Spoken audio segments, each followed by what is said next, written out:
Hello students, कैसे हैं आप? आई होप आप सब अच्छे होंगे। आपकी प्रिपरेशन में से चल रही होंगी। उसी प्रिपरेशन में कॉन्सेप्ट को बूस्ट करने के लिए मैं सकलेन आर्यन, आपका मैथमेटिक मेंटर, इजीली मैं आपका स्वागत करता हूं। अभी हम पढ़ रहे थे मैट्रिसेस। मैट्रिसेस हमने क्या क्या पढ़ लिया था सर? हमने मैट्रिसेस में इंट्रोडक्शन देखा था, टाइप्स ऑफ मैट्रिसेस देखा था, ऑपरेशन ऑफ मैट्रिसेस पढ़ा था, और symmetric matrix, skew symmetric matrix, transpose of a matrix, conjugate matrix, जिसे हम कॉम्प्लेक्स मैट्रिक्स भी कहते हैं। ये सारी चीजें हमने पढ़ ली थी। और लास्ट लेक्चर में हमने क्या क्या पढ़ा था? लास्ट लेक्चर में हमने हार्मिशन पढ़ा था, है ना? हार्मिशन रिलेटेड प्रॉपर्टी पढ़ी थी और कुछ क्वेश्चन करे थे। आज उसी लेक्चर सीरीज को हम आगे बढ़ाते हैं और आज हम कवर करेंगे यहाँ पर एडजॉइन ऑफ मैट्रिसेस। आज के लेक्चर में क्या कवर करेंगे? Adjoin of matrices. क्वेश्चन यहीं से आते हैं, एडजॉइन ऑफ मैट्रिसेस से क्वेश्चन आते हैं। और यहाँ पर मैं आपको एडजॉइन फाइंड करने की दो मेथड सिखाऊंगा। एक तो जो कन्वेंशनल मेथड है, जो आप बोर्ड में लिखने वाले हो, जहाँ पर जिससे आपको नंबर मिलेंगे, एक वो मेथड। दूसरी रहेंगी आपकी एक और मेथड, शॉर्ट ट्रिक मेथड, जहाँ से डायरेक्ट आंसर आएगा और वो आप यूज़ करोगे कहाँ पर? जेडबलई के एग्जाम में, है ना, या फिर कोई कॉम्पिटेटिव एग्जाम में जहाँ पर ऑब्जेक्टिव टाइप के क्वेश्चन होंगे, रिटर्न आंसर की आपसे डिमांड नहीं की गई है, वहाँ पर आप उसको अप्लाई करके वहाँ से आंसर फाइंड कर सकते हो। तो क्या होता है, एडजॉइन क्या रहता है, बहुत इंपॉर्टेंट रोल प्ले करती है। कहीं भी ये मैट्रिसेस में दिख जाती है ना? मैट्रिसेस में हमें कहीं भी देखने को मिल जाती है। तो यहाँ पर हम एडजॉइन ऑफ मैट्रिसेस निकालना सीखेंगे, ठीक है? इसी वीडियो लेक्चर में हम आगे बढ़ते हैं। हमारा जो चैप्टर था वो था मैट्रिसेस, और आज हम पढ़ेंगे एडजॉइन ऑफ मैट्रिक्स। मैट्रिक्स का एडजॉइन कैसे फाइंड किया जाता है। आगे बढ़ने से पहले आपको क्या करना है, जो न्यू यूजर स्टूडेंट्स है, आपको क्या करना है, प्ले स्टोर से easily learn with smile app install कर लेना है। इंस्टॉल करने के बाद जो न्यू यूजर स्टूडेंट्स है, हमारे ऐप पर पहली बार आ रहे हैं, आपको अपना मोबाइल नंबर फिल करके क्रिएट न्यू अकाउंट पे क्लिक करना है। जैसे आप क्रिएट न्यू अकाउंट पे क्लिक करेंगे, आपके सामने एक फॉर्म ओपन होगा। अपना नाम, email ID, mobile number, gender और सबसे जरूरी चीज़ लोकेशन, या तो आप मैनुअली टाइप करेंगे या फिर आप क्या करेंगे, अपना जीपीएस ऑन रखेंगे और वेरीफाई विद ओटीपी पे क्लिक कर देंगे। और जैसे आप वेरीफाई विद ओटीपी पे क्लिक करेंगे, आपका अकाउंट ओटीपी के थ्रू वेरीफाई हो जाएगा। उसके बाद आपके सामने एक सेक्शन ओपन होगा। अब जैसे कि मैंने आपको बताया कि आप बोर्ड के स्टूडेंट है, तो क्लास 11 12 और साइंस के स्टूडेंट है आप। अब आप क्या करेंगे, क्लास 11 12 में, तो क्लास 11 12 को सिलेक्ट करेंगे एंड नेक्स्ट पे क्लिक करेंगे। जैसे ही आप नेक्स्ट पे क्लिक करेंगे तो आपके सामने क्लास 11 12 के बैच ओपन हो जाएंगे। क्या होंगे? अलग अलग बैच ओपन हो जाएंगे। मैं आपको बता देता हूँ, जो प्रारंभ बैच है वो क्लास 11 साइंस स्टूडेंट को टारगेट कर रहा है, और जो टॉपर बैच है वो क्लास 11 सॉरी ये क्लास 12 रहेगा ना, क्लास 12 साइंस स्टूडेंट को टारगेट कर रहा है। तो आप यदि क्लास 11 के स्टूडेंट है तो क्लास 11 प्रारंभ को मार्क करेंगे, और क्लास 12 के स्टूडेंट है तो टॉपर को मार्क करेंगे, और यहाँ पर साइंस को सिलेक्ट करके नेक्स्ट पे क्लिक कर देंगे। जैसे आप नेक्स्ट पे क्लिक करेंगे तो यहाँ पर आपको अपनी क्लास चूज करनी है। जैसे कि आपने टॉपर को सिलेक्ट किया तो यहाँ पर आया क्लास 12 एंड नेक्स्ट पे क्लिक करेंगे। नेक्स्ट पे क्लिक करने के बाद आपके पास क्लास 12 के साइंस के सारे सब्जेक्ट, साइंस के सारे सब्जेक्ट, है ना, साइंस की बात कर रहा हूँ मैं, physics, chemistry, mathematics and biology आपके सामने शो होंगे। यहाँ पर आपको सिंपल ऐड टू कार्ट करना है। ऐड टू कार्ट करने पर आपको इस कोर्स के प्राइस होंगे 8999, लेकिन आपको यहाँ पर हमारा कूपन कोड फ्रीजली अप्लाई करना है। जैसे आप ये कूपन कोड फ्रीजली अप्लाई करेंगे, इस कोर्स के प्राइस कितने हो जाएंगे सर? इस कोर्स के प्राइस हो जाएंगे 0 रुपये, ठीक है? और फिर आपको ये फ्री ऑफ कॉस्ट ये जो कोर्स है वो आपको परचेस कर सकते हो। आप कुछ बच्चों को डाउट होंगे कि सर ऑलरेडी जो ईजिली है वो यूट्यूब पे प्रारंभ की वीडियो, टॉपर की वीडियो और क्लासरूम नोट्स, डीपीपी सारी चीज़ें वहाँ पर प्रोवाइड कर रहा है, फिर हम अननेसेसरी इस ऐप को इंस्टॉल क्यों करें? अच्छा क्वेश्चन है आपका, लेकिन यहाँ पर मैं आपको बताना चाहूँगा कि यहाँ पर देखिए टेस्ट सेक्शन है ना, यहाँ पर क्या है, टेस्ट सेक्शन है। यहाँ पर हम आपका टेस्ट कंडक्ट करवाएंगे। प्ले स्टोर पे, सॉरी यूट्यूब पे क्या हो रहा था कि वहाँ पर हम आपका टेस्ट कंडक्ट नहीं करवा पा रहे थे। और यहाँ पर एक सेक्शन है डाउट सेक्शन। डाउट सेक्शन में क्या होता है कि आप हमसे डाउट पूछ सकते हो। अब जैसे कि यूट्यूब की वीडियो में क्या होता है कि कमेंट सेक्शन होता है, और वहाँ पर हमारे पास लिमिटेशन होती है, वर्ड के फॉर्म में हम पूछ सकते हैं। हम मैथमेटिकल इक्वेशन टाइप करके नहीं भेज सकते, या फिर फिजिक्स में जो इक्वेशन रहती है वो टाइप करके नहीं भेज सकते। तो वहाँ पर डाउट में क्या होता है, एक रिस्ट्रिक्शन सा लग जाता है, तो लिमिटेशन होती है। लेकिन यहाँ पर लिमिटेशन नहीं रहेंगे, आप हमसे डाउट पूछ सकते हो, हमारी टीम उसका रिप्लाई करेगी। माय कोर्सेस वाला सेक्शन है, यहाँ पर अपने कोर्स देख सकते हैं आप। और लाइव क्लासेस, सबसे जरूरी चीज़ है यहाँ पर लाइव क्लासेस। तो लाइव क्लास से रिलेटेड नोटिफिकेशन, शेड्यूल, सारी चीज़ आपको यहाँ पर प्रोवाइड कर दी जाएंगी। तो ये सारी चीज़ें, ये सारे फीचर थे ऐप के। इसके अलावा और भी कई फीचर है, ये तो आपको तब पता चलेगा जब हमारा ऐप इंस्टॉल करेंगे, ठीक है? सारी बात तो ऐप की हो गई। अब आते हैं मेन टॉपिक पर। हम पढ़ रहे थे सर मैट्रिसेस, हमारा चैप्टर था, और आज के लेक्चर में हम डिस्कस करने वाले एडजॉइन ऑफ मैट्रिसेस। अब एडजॉइन क्या होता है, फाइंड कैसे करते हैं, क्या प्रोसेस है, कौन कौन सी मेथड है, इसके एप्लीकेशन कैसे आएंगे, क्वेश्चन कैसे फ्रेम होगा, सारी चीज़ें आज हम कवर करने वाले। तो वीडियो के एंड तक आपको जुड़े रहना है। अब जैसे एडजॉइन ऑफ मैट्रिसेस, आप बोलोगे सर सबसे पहले तो एक काम करिए मैट्रिसेस लिख लेते, ठीक है हम लिख लेंगे। If A is equal to, आपको मैट्रिसेस दे दिया गया, ये आपने लिख लिया। Then adjoint of A, adjoint of A को आप कैसे लिखोगे? Adj of A. अब एडीजी ऑफ ए सर यहाँ तो स्मॉल ए और सबस्क्रिप्ट में 11 था, स्मॉल ए सबस्क्रिप्ट में 12 था और यहाँ पर स्मॉल ए सबस्क्रिप्ट में 33 था, लेकिन यहाँ तो सर ये सी में चेंज हो गया। सी क्या है? ये है कोफैक्टर। सर ये क्या नई चीज है? कोई बात नहीं, मैं सिखाऊंगा आपको कोफैक्टर कैसे फाइंड करते, बहुत आसान प्रोसेस है ना। ये सी क्या है? कोफैक्टर। क्या है? सी कोफैक्टर है सर। अब सर यहां पर डेस लगा मतलब का ट्रांसपोज, इसका मतलब ट्रांसपोज है क्या? हाँ बिल्कुल ट्रांसपोज ही है। एडजॉइन ऑफ ए क्या होता है? Transpose of cofactor of A matrix.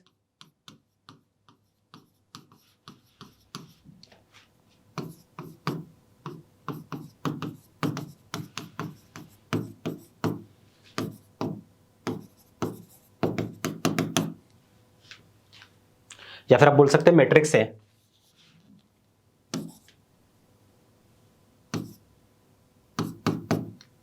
Transpose of cofactor of matrix है। मैट्रिक्स ए का कुछ नहीं, ट्रांसपोज कर देना है आपको। पहले तो मैट्रिक्स सॉरी कोफैक्टर फाइंड करना है। किसका? मैट्रिक्स ए का, उसका ट्रांसपोज करना है। तो सर ट्रांसपोज तक कुछ समझ में आ रहा है, बहुत आसान है। कोफैक्टर कैसे फाइंड करते हैं, यदि कोफैक्टर आपने सिखा दिया फिर तो एडजॉइन निकालना आसान सी प्रोसेस है। देखिए ट्रांसपोज में क्या होता है, रो कॉलम में चेंज होती है। C11 12 13 11 12 13 ये तो आपको आता है ना? हाँ सर ये तो हम चीजें आती है, ये तो हमको मत बताइए, हमें कोफैक्टर कैसे फाइंड करते हैं वो बता दीजिए। ठीक है, मैं कोफैक्टर आपको फाइंड करना सिखाता हूँ एक क्वेश्चन की मदद से, क्योंकि यदि मैं यहाँ करवाऊंगा ना तो यहाँ पर कई सारे वेरिएबल कीवर्ड है और आप कंफ्यूज होंगे। मैं आपको डायरेक्ट एक क्वेश्चन की मदद से इसको सॉल्व करना सिखाता हूँ तो आपको पता चलेगा कि कैसे फाइंड किया जाता है ना। बहुत आसान सी प्रोसेस है, आपको बोर्ड पे ध्यान देना है। जैसे find the adjoin of a matrix A, इस मैट्रिक्स का एडजॉइन फाइंड करना है तो आप बोलोगे सर सबसे पहले तो हम कोफैक्टर फाइंड कर लेंगे। कोफैक्टर क्या होता है सर? जैसे अगर मैं इस मैट्रिक्स की कंपेयर कर दूं A11 A12 A13, second row में क्या आएगा सर? सेकंड रो में आ जाएगा A21 A22 A33। Third row में आपके पास क्या मिलेगा आपको सर? थर्ड रो में हमें मिलेगा A31 A32 एंड A33, ये मिलेगा सर हमें। हमने कंपेयर कर दी इसकी, ठीक है। सो कोफैक्टर क्या मिलेगा सर? कोफैक्टर हमें मिलेगा, तो कोफैक्टर चलो पहले मैं यहां लिख देता हूं, मैं कोफैक्टर ऑफ मैट्रिक्स ए। ठीक है, क्या मिलेगा आपको? आप बोलोगे सर कुछ नहीं, ये वाला पार्ट यही तो कोफैक्टर है, ट्रांसपोज का हटा दो, ट्रांसपोज ले लेंगे तो एडजॉइन बन जाएगा।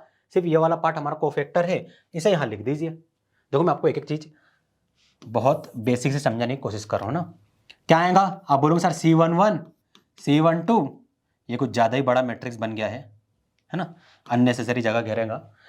C11 C12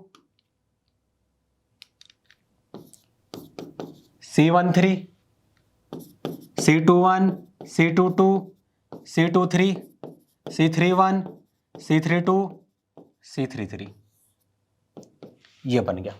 आप क्या करोगे सर? ये तो आ गया लेकिन इनकी वैल्यू भी तो फाइंड करनी होंगे ना मैं। हाँ बिल्कुल, तो यहां देखिए अब पूरी कहानी यहां से चालू होगी। सो पूरा ध्यान आपको बोर्ड पे रखना है ना।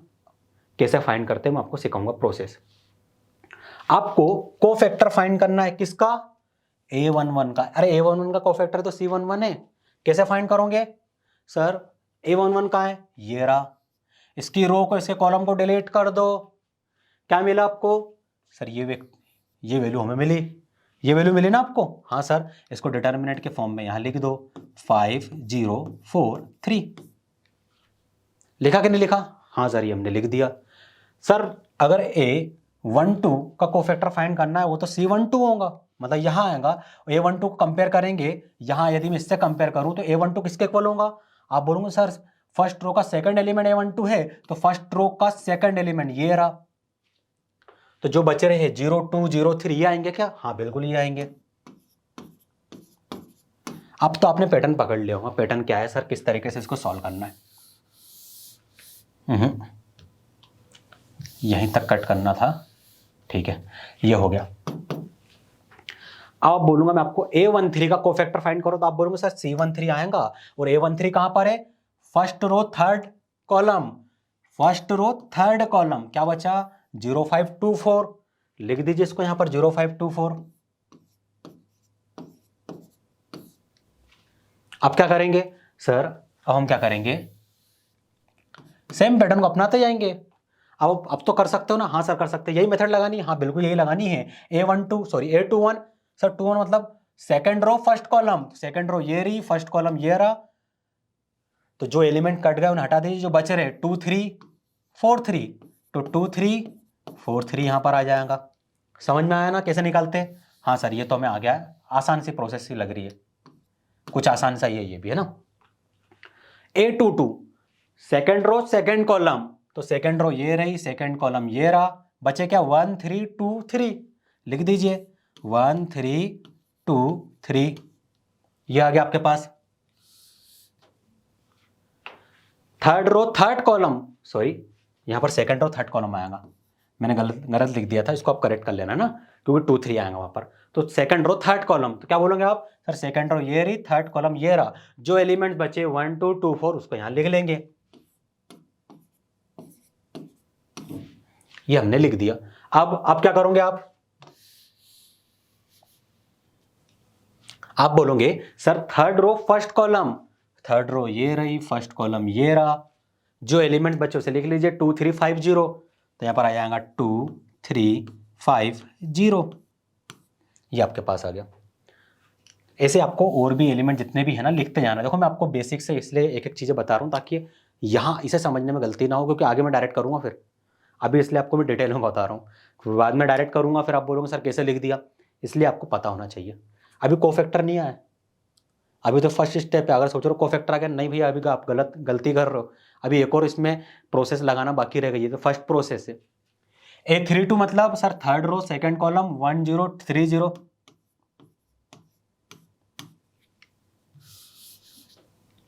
3 3 मतलब third row third column, sir third row third column 1 2 0 5, तो 1 2 0 5, ये कर दिया हमने। अब मुझे बताइए अब आगे क्या करोगे आप बोलोगे सर ये तो हमें 2/2 का डिटर्मिनेंट है, ये तो हम फाइंड कर सकते हैं आसानी से, पर क्या ये कोफैक्टर आपका आ गया? नहीं सर कोफैक्टर अभी नहीं आया, ये कोफैक्टर नहीं है। क्या होगा फिर कोफैक्टर?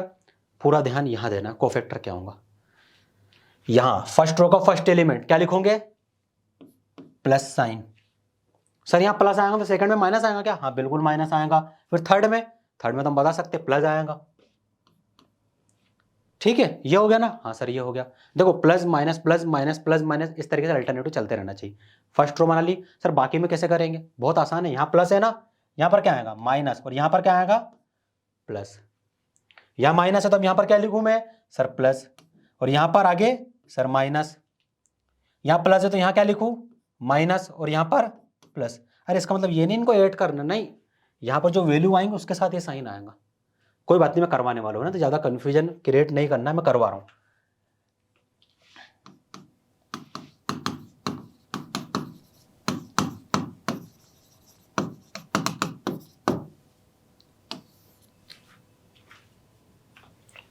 मुझे बताइए ये कर सकते हो सॉल्व? हाँ सर कर सकते हैं।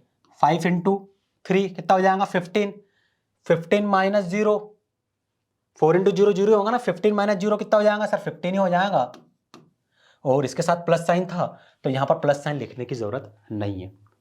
प्लस साइन को लिखते हैं क्या हम? नहीं लिखते, ये हो गया। अब बताइए 3 × 0 0 माइनस 0 × 2 0, 0 माइनस 0 0 हो जाएगा, 0 के साथ माइनस साइन लिखूं मैं? नहीं सर 0 के साथ माइनस साइन लिखना हमने आज तक लिखा नहीं है, 0 के साथ ना प्लस साइन लिखते हैं ना माइनस लिखते हैं, 0 तो 0 होता है, तो माइनस 0 लिखने का कोई सेंस नहीं होगा, इसलिए आप डायरेक्ट यहाँ पर 0 लिख दीजिए।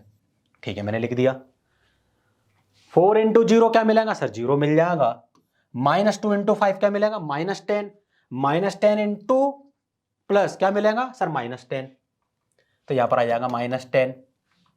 अब बताइए मुझे यहां क्या करेंगे सर, 3 × 2 हो जाएगा 6, 6 -12, 6 - 12 क्या मिलेगा आपको 6 -12, ये हो जाएगा -6 के इक्वल, और -6 इंटू माइनस क्या मिलेगा आपको सर +6, क्या मिलेगा +6, तो यहां पर क्या आ जाएगा +6। समझ में आया आपको? 3 × 1 सर यहां पर आ जाएगा 3, माइनस 2 × 3 सर ये हो जाएगा 6 which is equal to -3, -3 into +1 क्या मिलेगा आपको सर, ये मिल जाएगा -3 ही मिलेगा, तो यहाँ पर इसकी जगह -3 आने वाला है, तो यहाँ पर आप लिख दीजिए -3।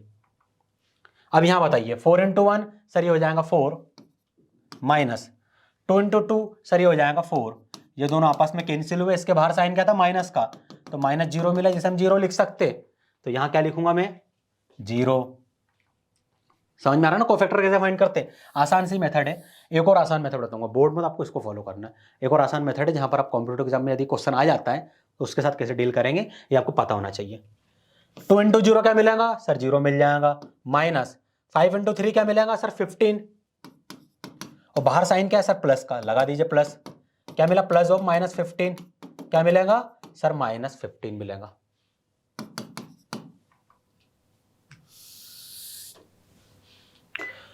वन इंटू 0 क्या मिलेगा आपको सर 0 मिल जाएगा, -3 × 0 सर 0 मिल जाएगा हमें, और बाहर साइन है माइनस का, तो ये मिल गया -0, जिसे हम 0 लिख सकते। ठीक है, तो यहां पर आ जाएगा 0। इतना हो गया। अब लास्ट वाला बचा है। देखो एडजॉइन फाइंड करने से हम सिर्फ एक स्टेप दूर है, कोफैक्टर बस फाइंड करना था, ट्रांसपोज लेना था, हमारा आंसर आ जाएगा। तो एक स्टेप दूर मतलब यहां पर ये फाइंड करना, ट्रांसपोज लेना है। 5 × 1 क्या मिलेगा आपको, आप बोलोगे सर 5 मिलेगा, माइनस 0 × 2 सर 0 हो जाएगा, और बाहर साइन क्या है सर प्लस का, तो ये मिल गया +5, जिसे हम 5 लिख सकते। तो यहां पर आ जाएगा 5। आया समझ में? ये आ गया आपका क्या, cofactor of a matrix A. ठीक है, cofactor of a matrix A. चलो कोफैक्टर ऑफ मैट्रिक्स ए को मैं कैपिटल M से लिख देता हूं। चलो नहीं लिखता हूं, बस ज्यादा कंफ्यूजन नहीं होना चाहिए। क्वेश्चन में क्या पूछा था उन्होंने, बताओ मुझे। सर उन्होंने पूछा था adjoin of a matrix A, है ना।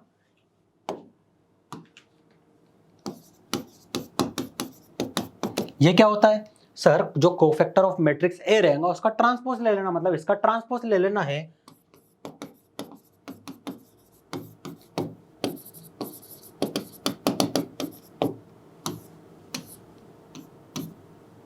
इसका ट्रांसपोज लेना है, बस खत्म, हमारा आंसर आ जाएगा।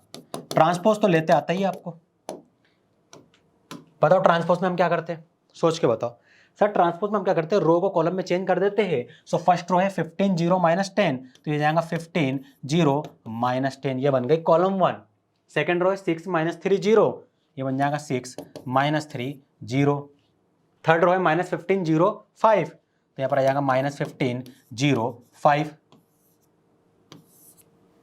यही है ना 15 0 -10, हाँ 6 -3 0 बिल्कुल सही है, -15 0 5, ये आ गया आपका आंसर। बस यही था आंसर।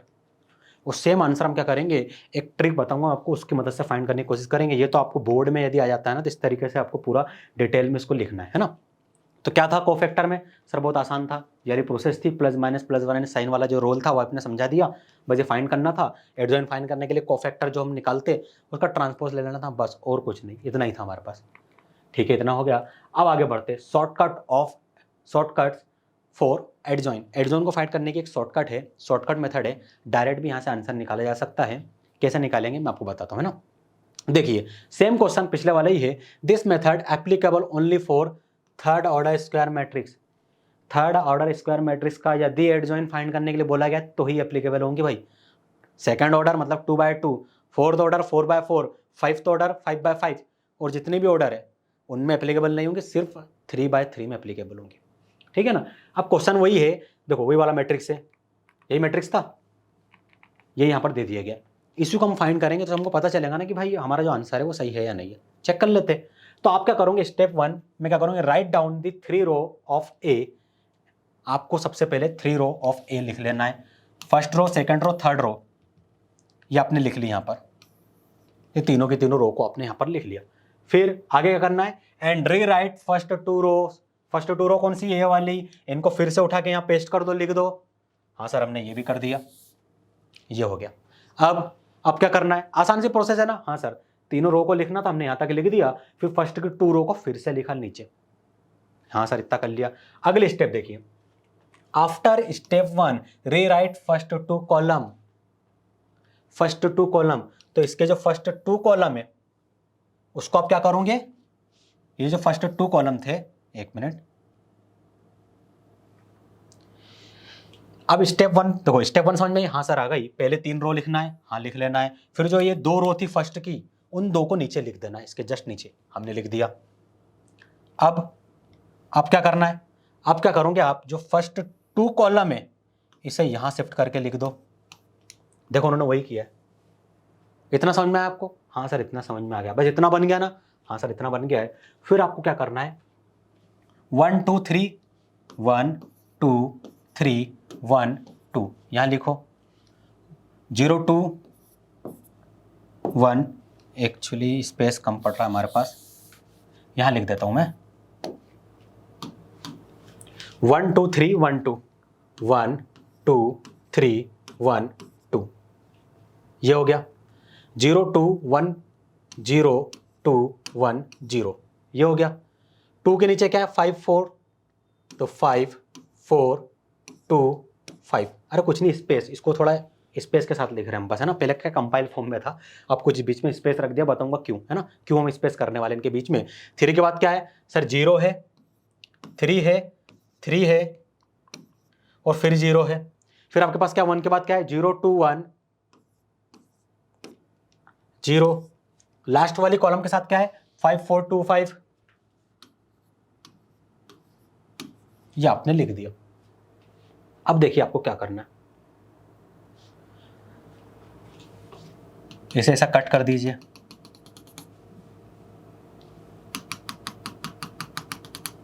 इसे भी कट कर दीजिए। हाँ सर ये हमने कर दिया। अब सबसे पहले इसे इसके साथ मल्टीप्लाई कीजिए। हाँ सर इसको इसके साथ करेंगे, फिर इसे इसके साथ करिए। देखो इन्होंने यही किया है, ठीक है, इन्होंने यही किया है। इसे इसके साथ मल्टीप्लाई करेंगे, फिर इसे इसके साथ मल्टीप्लाई करेंगे। एक मिनट, सबसे पहले इसे इसके साथ मल्टीप्लाई करेंगे तो क्या मिलेगा सर, 15 माइनस 0 15 मिल गया। फिर क्या करेंगे सर, इसे इसके साथ मल्टीप्लाई करेंगे, 0 माइनस 0, 0 माइनस 0 क्या मिलेगा सर, 0 मिल जाएगा। 4 को 0 के साथ मल्टीप्लाई करेंगे, 0 आ जाएगा, माइनस 2 इंटू 5 माइनस 10 हो जाएगा सर, और यहां पर आ गया माइनस 10। देखो 15 0 माइनस 10, यहां पर क्या हो रहा था, देखो मैं एक चीज आपको बताता हूं, यहां पर क्या हो रहा था, मैं प्लस माइनस का भी थोड़ा ध्यान रखना पड़ रहा था। यहां पर क्या प्लस माइनस का आपको ध्यान नहीं रखना है, डायरेक्ट कर देना, बस खत्म, डायरेक्ट, इतना याद रखना है, बस डायरेक्ट लिख देना। फिर ये क्या निकल रहा है, ये कोफैक्टर निकल रहा है, आपको बता दूं कोफैक्टर, ये कोफैक्टर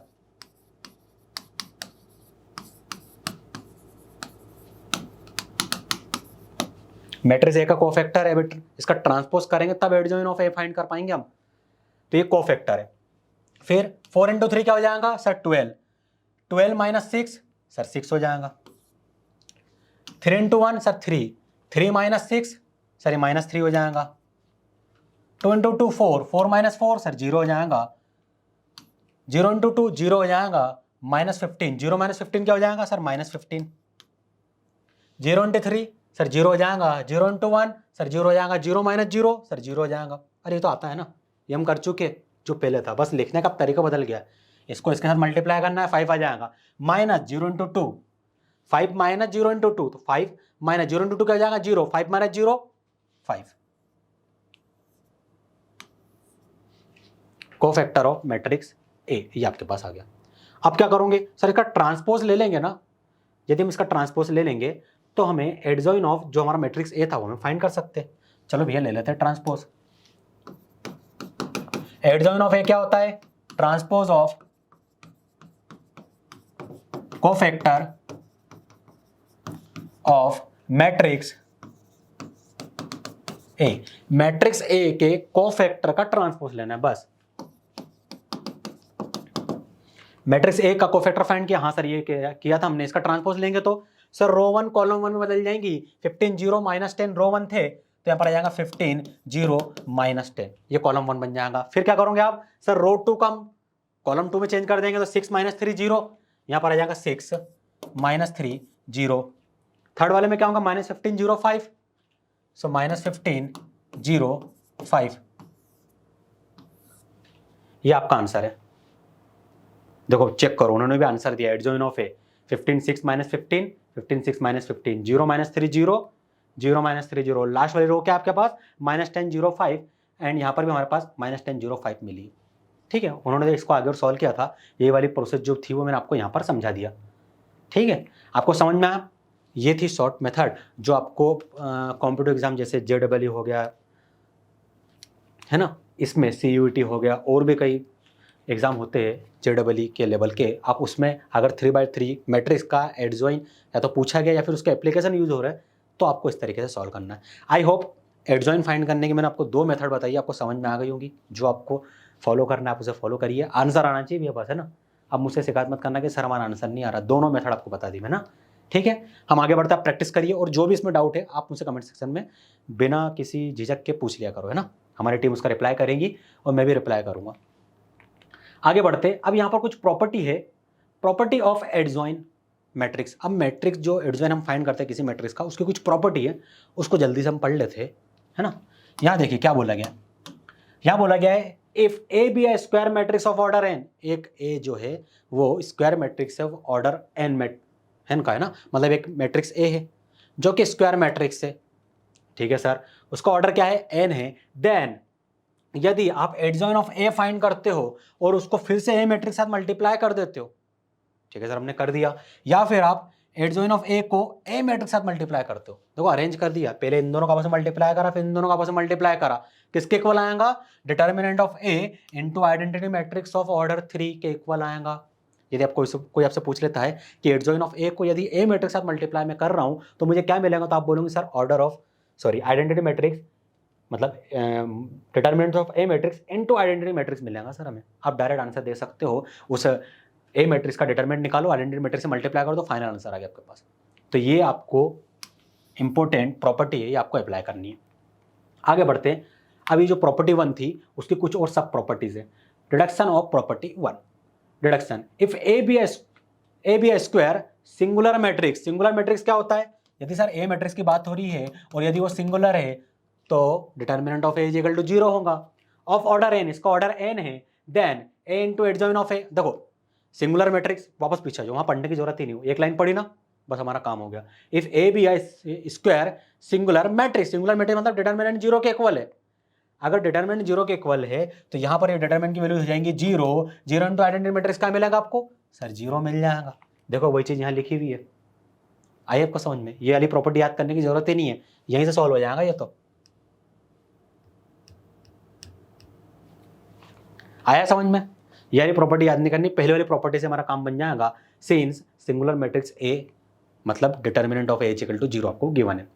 डिडक्शन 2 आपको गिवन है if A B a square non singular matrix. अब ए क्या है, नॉन सिंगुलर मैट्रिक्स है। नॉन सिंगुलर मैट्रिक्स मतलब आप बोलोगे सर डिटर्मिनेंट ऑफ ए जो है नॉट इक्वल 0 के इक्वल है, मतलब 0 के इक्वल है ही नहीं है, of order N, then adjoint of A, हमने मैट्रिक्स फाइंड करा उसका हमने डिटर्मिनेंट फाइंड कर लिया, तो वो किसके इक्वल होगा, mod of A power n माइनस 1, क्या होगा, mod of A power n माइनस 1 के इक्वल होगा। ये आपको पता होना चाहिए कि adjoint of A is equal to होता है determinant of A power n माइनस 1 के इक्वल। ये आपने पढ़ा होगा क्लास 10 में, है ना, क्लास 10 में था, ये प्रॉपर्टी थी क्लास 10 में। Since for non singular matrix मतलब determinant of A not equal 0, ये हम देख चुके, हमने यहाँ भी लिख दिया है, वही चीज़ को फिर से रिपीट कर रहे हैं। अब देखिए यहाँ पर आपको एक पैटर्न समझ में आ रहा होगा, पैटर्न को अगर हम जनरलाइज कर दें, जैसे उन्होंने क्या करा, adjoint of A is equal to determinant of A power n माइनस 1। अब यदि मैं इसका ए का एडजॉइन कितना टाइम्स ले रहा हूँ, m टाइम्स ले रहा हूँ, तो आप क्या बोलोगे, ए पावर n माइनस 1, और जो n माइनस 1 है सर इसकी पावर आ जाएंगी m, क्योंकि हम m टाइम्स एडजॉइन ले रहे हैं। अगर हम 3 टाइम्स एडजॉइन लेते तो 3 टाइम्स एडजॉइन लेते तो कुछ ऐसा सिनेरियो बनता,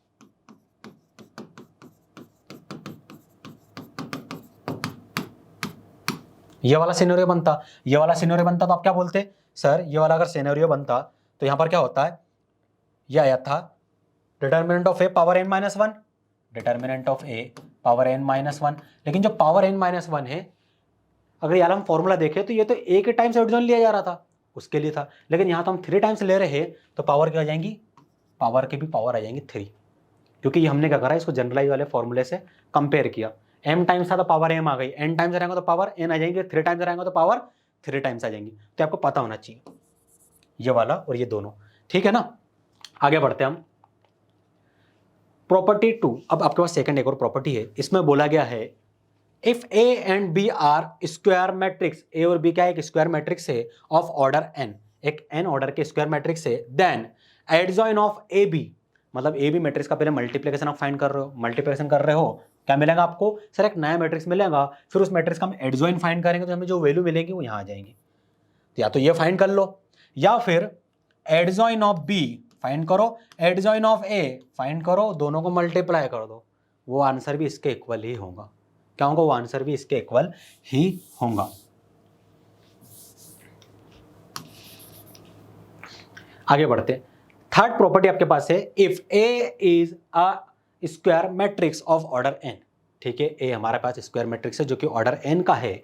अब यदि आप एडजॉइन ऑफ ए फाइंड कर लो, हाँ सर हमने एडजॉइन ऑफ ए फाइंड कर लिया, उसका ट्रांसपोज ले लो, हाँ सर हम उसका ट्रांसपोज ले लेंगे, या फिर ए ट्रांसपोज मैट्रिक्स फाइंड करो फिर उसका एडजॉइन ले लो, दोनों इक्वली आने वाले, करके देख लेना भाई। ठीक है, आप करके देखना, ये सारे एक्सपेरिमेंट है जो छोटी छोटी प्रॉपर्टी बेस्ड है, ये आप करके देखो खुद, है ना, ये आपका होमवर्क है, फिर मुझे बताना कि आपका आंसर क्या आया। आगे बढ़ते, प्रॉपर्टी 4 आपके पास गिवन है कि if A B a square matrix of square non singular matrix, मतलब नॉन सिंगुलर मतलब डिटर्मिनेंट जो है सर वो 0 के इक्वल नहीं है, of order N, then adjoint of adjoint A, मतलब एक एडजॉइन हमने फाइंड कर लिया मैट्रिक्स का, हाँ उसका हम फिर से एडजॉइन फाइंड करेंगे, वो किसके इक्वल आएगा, determinant of A power n-2, और यहां पर क्या आ जाएगा इनटू ए मैट्रिक्स, ये भी आपको पता होना चाहिए। ठीक है, आगे बढ़ते हम, ये कुछ प्रॉपर्टी है ना, अब इसके प्रूफ करवाऊंगा, बहुत ज़्यादा लेंथी हो जाएगा प्रूफ, क्वेश्चन मतलब प्रूफ तो आते नहीं पेपर में, आपको प्रॉपर्टी याद होनी चाहिए ताकि आपसे पेपर में आप इसका डील कर सको, आपसे क्वेश्चन बन सके। प्रॉपर्टी 5 आपके पास है if A B a square non singular matrix, non singular matrix sir हम बार बार पढ़ रहे हैं, नॉन सिंगुलर मतलब होता है कि mod of A not equal 0 होगा, हाँ बिल्कुल, of order N, then adjoint of adjoint A, यदि आपसे पूछ लिया है तो ये, और इसका डिटर्मिनेंट पूछ लिया है तो ये होगा determinant of A power n-1 whole power 2। Sir ये तो हमें ऑलरेडी पता है, कहाँ से पढ़ा आपने भैया ये, सर ये तो यहाँ पढ़ा था ना हमने, ये वाले फॉर्मूले में, वो 2 ही बार एडजॉइन फाइंड कर रहा है, एडजॉइन ऑफ एडजॉइन ए, यहाँ 2 टाइम मतलब पावर 2 आ जाएंगी, यहाँ पर पावर 2 आएंगी, देखो पावर 2 आ गई, वही वाला फॉर्मूला, कोई नया नहीं है, तो इसको स्टार तो मैं दूंगा नहीं, हाँ शायद रिपीट हो गया, तब कुछ जनरल वाला फॉर्मूला याद कर लेना है, जनरलाइज करके सारी वैल्यू लिख देना है, प्रैक्टिस करना, समझ में आ जाएगा आपको। प्रॉपर्टी नंबर 6 आपके पास है, क्या बोला गया है, if A B a square matrix of order N, एक ए मैट्रिक्स है जो कि स्क्वायर मैट्रिक्स का ऑर्डर एन है, एंड एक के स्केलर है, स्केलर आपको पता है ना, स्केलर का मैट्रिक्स का मल्टीप्लिकेशन मैंने आपको सिखाया है ना, आपको सिखाया गया था सारी चीजें। देन यदि एडजॉइन ऑफ के, सर के क्या है, अरे ए मैट्रिक्स के साथ स्केलर को मल्टीप्लाई कर रहे हैं, मल्टीप्लाई करने का एक नया मैट्रिक्स मिल रहा है, उसका हम एडजॉइन फाइंड कर रहे हैं, या तो वो फाइंड कर लीजिए, हाँ सर वो कर लेते, या फिर एक काम करिए के को बाहर निकालिए, सर के को बाहर निकालेंगे तो यहाँ पर क्या आएगा, मैट्रिक्स का ऑर्डर क्या था सर एन मतलब या तो 3/3, 2/2, 1/1, 4/4 ऐसे कुछ होगा ना, हाँ सर वो होगा, तो एन की वैल्यू अगर 2/2 मैट्रिक्स है, एन की वैल्यू हो जाएंगी 2, तो यहाँ पर क्या आ जाएगा 2-1, n-1 लिखा है ना, तो अगर मैट्रिक्स का ऑर्डर 2/2 है तो n की वैल्यू आ जाएगी 2, और यहाँ पर आप लिखोगे 2-1, यदि मैट्रिक्स का ऑर्डर 3/3 है तो यहाँ n की वैल्यू क्या आ जाएंगी 3, और यहाँ पर आप लिखोगे 3-1, फिर आप एडजॉइन ऑफ ए फाइंड करिए और आपस में मल्टीप्लाई कर दीजिए, ये भी आपको पता होना चाहिए, ये इंपॉर्टेंट प्रॉपर्टी है। आगे बढ़ते, property number 7, if A B a square matrix of order N, एक ए मैट्रिक्स है ना, स्क्वायर मैट्रिक्स का ऑर्डर एन है, ठीक है एन है, एंड एक नया आपके पास एक वेरिएबल आ गया स्मॉल m जो कि एक नेचुरल नंबर से बिलोंग कर रहा है, then adjoint of A power m, sir A power m क्या है, अरे कुछ नहीं, एक ए मैट्रिक्स गिवन है, आपको बोल दिया कि ए पावर 2 फाइंड करो, उसका मन वही नहीं मारा, उसने फिर बोला एडजॉइन ऑफ ए पावर 2 भी फाइंड करो, तो या तो ए पावर 2 फाइंड करोगे, कैसे फाइंड करोगे ए पावर 2, मैंने सिखाया था ना भैया, सर ए मैट्रिक्स को ए मैट्रिक्स से मल्टीप्लाई कर देंगे, ए पावर 2 मैट्रिक्स मिल जाएगा, या तो ए पावर 2 मैट्रिक्स फाइंड कर लो, उसका एडजॉइन फाइंड कर लो, हाँ सर वो कर लेंगे, या फिर आप क्या करो एडजॉइन ऑफ ए फाइंड करो, हाँ सर इसी मैट्रिक्स का एडजॉइन फाइंड कर लेंगे, फिर जो एडजॉइन आएगा उसकी पावर 2 कर दो, एडजॉइन क्या आएगा सर मैट्रिक्स आएगा, वो भी एक मैट्रिक्स आएगा, उसकी पावर 2 मतलब उसी मैट्रिक्स को फिर से उसी मैट्रिक्स के साथ मल्टीप्लाई करेंगे, तो ये प्रॉपर्टी भी आपको याद होनी चाहिए, है ना, कुछ बेसिक सी प्रॉपर्टी है,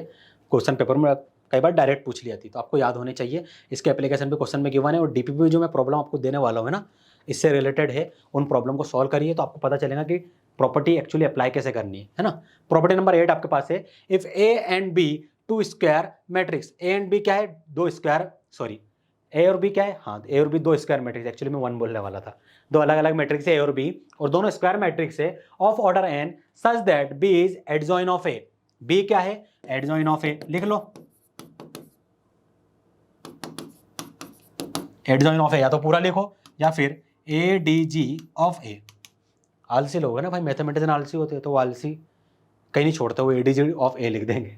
B is adjoint of A and K is scalar, K एक स्केलर क्वांटिटी है। देन यदि आप ए बी मैट्रिक्स को मल्टीप्लाई कर रहे हो प्लस के टाइम्स ऑफ आइडेंटिटी मैट्रिक्स कर रहे हो और इस पूरे का आप डिटर्मिनेंट फाइंड कर रहे हो, तो या तो ये कर लो या फिर आप क्या करोगे, डिटर्मिनेंट ऑफ ए प्लस के होल पावर एन। वैसे ये लेस इंपॉर्टेंट है, आप याद नहीं भी करोगे तो भी आपका काम चल जाएगा, लेस इंपॉर्टेंट है, पर फिर भी एक बार देख लो, क्या पता पेपर में आ जाए, है ना। लेकिन ये लेस इंपॉर्टेंट है, इस पर ध्यान देने की जरूरत नहीं है। अगर आप इसको इग्नोर भी कर रहे हो, छोड़ भी रहे हो, तो भी आपका इतना नुकसान नहीं होने वाला, पेपर में आएगा ही नहीं है। प्रॉपर्टी नंबर 9, देखो ये एक अच्छी प्रॉपर्टी है ना, आसान है, बहुत आसान है। क्या बोला गया है, प्रॉपर्टी नंबर 9 में बोला गया है एडिशन ऑफ डायगोनल मैट्रिक्स, एक डायगोनल मैट्रिक्स है। हाँ सर, डायगोनल मैट्रिक्स में क्या होता है कि डायगोनल एलिमेंट प्रेजेंट होते हैं और जो नॉन डायगोनल एलिमेंट्स होते हैं वो जीरो होते हैं, यही होता है। हाँ सर, यही होता है। Adjoin of diagonal matrix is a diagonal matrix, adjoin of diagonal matrix, यदि मैं इस मैट्रिक्स की बात करूँ, इसका एडजॉइन फाइंड करने की बोलूँ, तो ये फिर से आपको जो मैट्रिक्स मिलेगा वो भी क्या रहेगा, डायगोनल मैट्रिक्स ही रहेगा। सर डायगोनल मैट्रिक्स तो मिल जाएगा, लेकिन ये याद करना है क्या, नहीं, बहुत आसान है। ये ए बी सी है ना, हाँ सर ए बी सी है, ए बी सी। अब देखो इधर ध्यान देना, पैटर्न याद रखना है। सबसे पहले बी सी से के साथ मल्टीप्लाई होगा, तो बी सी यहाँ लिख दिया, फिर सी ए के साथ मल्टीप्लाई होगा, सी ए को यहाँ पर लिख दिया। अब कौन बचा, सर ए बी को मल्टीप्लाई करो तो ए बी को यहाँ लिख दो, हो गया भाई, इतना ही है, बस इतना सही था। आपको वो टेबल बना के सारी चीज़ें करने की जरूरत नहीं है। अगर एक डायगोनल मैट्रिक्स है, उसका आपसे एडजॉइन पूछा जा रहा है, ए बी सी लिखो, सबसे पहले बी सी को मल्टीप्लाई करो, यहाँ लिख दो, सी ए को मल्टीप्लाई करो, यहाँ लिख दो, फिर ए बी को मल्टीप्लाई करके यहाँ लिख दो। ए बी सी की वैल्यू क्वेश्चन में कुछ भी हो सकती है, 1 हो सकती है, 2 हो सकती है, 3, और जो भी वो दे कंपेयर करके निकाल लेना, फॉर्मूले में पुट कर देना। फॉर्मूला भी आसान मेथड है, आपको बता दिया मैंने कैसे याद करना है। सबसे पहले बी सी को लिखना है, तो बी सी के यहाँ पर मैं 1 लिख देता हूँ, फिर ए बी को लिखना है, सॉरी ए सी को लिखना है, यहाँ पर आ जाएगा 2, फिर यहाँ आ जाएगा 3। आया आपको समझ में। एक और चीज, एडजॉइन ऑफ आइडेंटिटी मैट्रिक्स किसके इक्वल होता है, आइडेंटिटी मैट्रिक्स के ही इक्वल होता है। अब यदि आपको बोल दिया जाए कि एडजॉइन ऑफ आइडेंटिटी मैट्रिक्स भैया हमें फाइंड करके दीजिए, तो आप क्या करोगे, डायरेक्ट आइडेंटिटी मैट्रिक्स ही लिख दोगे, बस भैया उसी के इक्वल होता है। ठीक है, इतनी चीज़ें थी, ज़्यादा कुछ था नहीं। हमने क्या करा, आज हमने एडजॉइन निकालना सीखा। एडजॉइन की 2 मेथड बताई, एक तो मैं अपने आपके बोर्ड के पॉइंट ऑफ व्यू से बताई, और एक मैंने 3/3 अगर स्क्वायर मैट्रिक्स आपको गिवन है उसका एडजॉइन कैसे फाइंड करना, उसकी एक डायरेक्ट ट्रिक आपको मैंने बताई, तो वो आपको कॉम्पिटिटिव एग्जाम में मदद करेंगी, आप डायरेक्ट निकाल सकते हो वहाँ से। और फिर हमने क्या करा, सर हमने एडजॉइन ऑफ मैट्रिक्स से रिलेटेड बहुत सारी प्रॉपर्टी देखी, कुछ प्रॉपर्टी एग्जाम के पॉइंट ऑफ व्यू से ज़्यादा इंपॉर्टेंट थी, कुछ लेस थी, दोनों को हमने देखा, दोनों को हमने समझा, और लास्ट में हमने आइडेंटिटी मैट्रिक्स का एडजॉइन फाइंड करना सीखा है। और फिर लास्ट में हमने जो प्रॉपर्टी पढ़ी वो हमने कौन सी पढ़ी, सर वो हमने पढ़ी आइडेंटिटी मैट्रिक्स का एडजॉइन, सॉरी हमने डायगोनल मैट्रिक्स का एडजॉइन फाइंड करना सीखा है फॉर्मूला से, एंड फिर हमने आइडेंटिटी मैट्रिक्स का एडजॉइन फाइंड करना सीखा है, जो कि आइडेंटिटी मैट्रिक्स के इक्वल ही होता है। सो आज के लेक्चर के लिए इतना ही काफ़ी है। मैं उम्मीद करता हूँ आपको चीज़ें समझ में आ गई हो। फिर भी यदि कोई डाउट रह जाता है ना, तो आप कमेंट सेक्शन में बेझिझक पूछ लेना, हमारे टीम और हम रिप्लाई करेंगे, है ना। मिलता है नेक्स्ट लेक्चर में, थैंक यू।